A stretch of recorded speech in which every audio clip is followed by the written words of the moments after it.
Bien alors, aujourd'hui, il pleut. Alors, présentation de l'émission, chez moi, à ma bibliothèque. Vous voyez des bouquins, ouais, j'en ai quelques-uns. J'ai pas fini de tout colorier, d'ailleurs. Alors, une émission d'abord placée sous le signe du vol.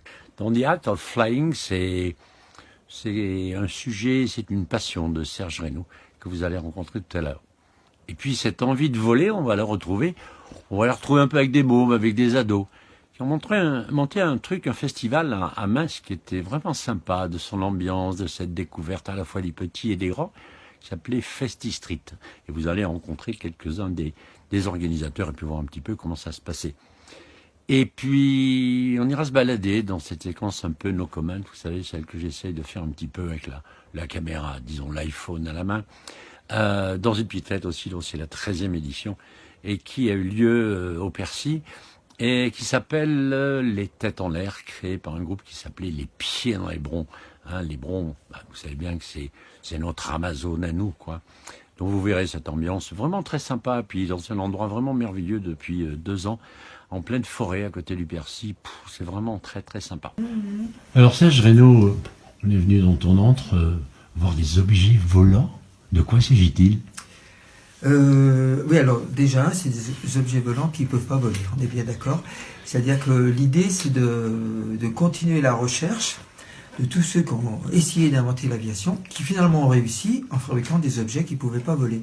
Et moi, je trouve ça vraiment dommage d'avoir oublié cette idée d'objets complètement inutiles qui donnent finalement du résultat. Et maintenant, on a des objets qui volent, qui sont une vraie misère, parce que entre l'imagination extraordinaire qui part de 0, on va dire 1.0, on va dire Icare, mais Icare, on sait pas où ça date, jusqu'à Blériot, l'imagination est complètement délirante, et c'est de ce délire que les vrais avions vont voler. Voilà. Sans ce délire, il n'y a rien. Et actuellement, on s'est contenté, entre guillemets, de copier l'avion de Blériot, et on en arrive à l'Airbus A380, qui est juste un super avion de Blériot. Mais en imagination, dedans, c'est du perfectionnement, mais il n'y a pas de nouveauté. Ouais. C'est comme, comme le principe du mail, c'est des 0 et des 1, de la fumée avec un tapis, comme ça les Indiens. Pareil. Exactement. Je me demande d'ailleurs s'il n'y a pas trop de 0 dans cette histoire. Ou comme les grottes de Lascaux, on croit qu'elle faisait de l'art, Madame Cro-Magnon. Ouais. Et en fait, lui faisait la liste des courses, tu me ramènes un mammouth, 3 gazelles... Bien entendu, comme on fait tous. Alors, moi, dans cet imaginaire, je l'ai évidemment, quoi. Ben oui. Léonard de Vinci. Voilà. Est-ce le plus grand ? Est-ce qu'on peut dire ça ? Léonard est... Alors, déjà une bizarrerie. Ça m'embête un peu de parler de moi, mais je dois raconter quelque chose. Il y a des gens, ils naissent dans des familles, il y a des bibliothèques, des parents érudits. Moi, c'était pas mon cas. Mes parents, c'était des galériens. Déjà, vivre, c'était déjà pas mal. Ils y arrivaient un peu, bouffer tous les jours, se loger. Et ils n'avaient pas le temps de me raconter des histoires qu'ils ne connaissaient pas, de toute façon. Et moi, j'ai toujours eu un attrait pour Léonard de Vinci, et je ne sais pas d'où ça vient. Et même, je faisais des confusions quand j'étais petit avec mon grand-père. J'avais l'idée d'un grand-père, et puis en fait non, son grand-père c'était pas Léonard de Vinci, mais, bizarrement, dans la famille, il y a un dessin qui est une copie de la Joconde, que mon grand-père a fait peut-être dans les années 20, sur un mauvais papier, avec du matériel un peu brou de noix, des trucs comme ça. Il a dû trouver une photo dans un journal de l'époque, donc la qualité pas extraordinaire, et il a fait une Joconde qui est vraiment honnête, qui est vraiment bien, qui est vraiment super bien dessinée. Alors, est-ce que c'est ça qui m'a marqué ?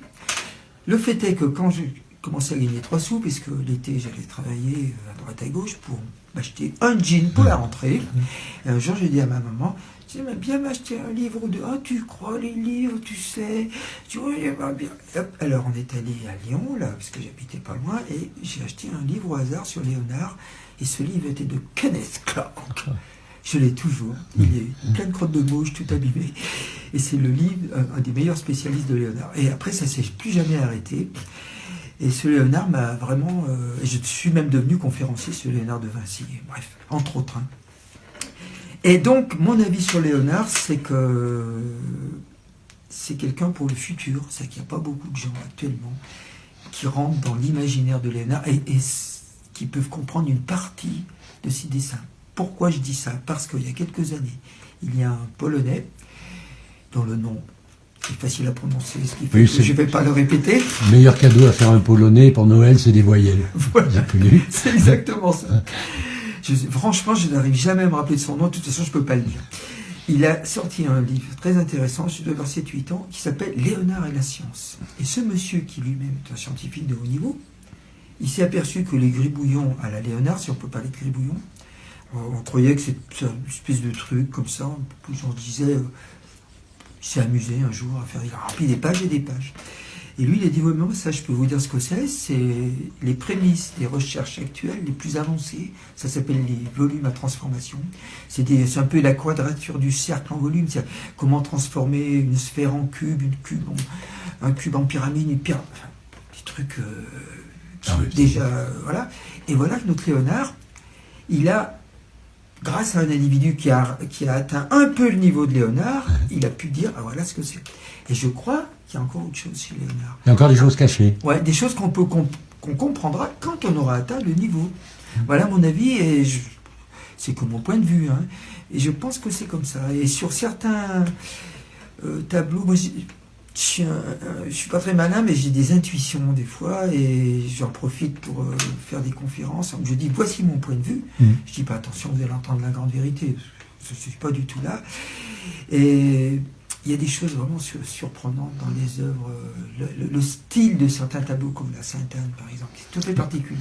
Alors, bon, mis à part sa créativité, son intelligence, est-ce que c'était pas quelqu'un qui connaissait, ou en tout cas dépositaire de secrets, de choses cachées, on va pas dire Illuminati, mais peut-être un peu dans ce sens-là? À mon avis, moi j'imagine ça. Déjà, Léonard, il n'a jamais fait d'études. Et il a dépassé largement le niveau des polytechniciens actuels. Hein.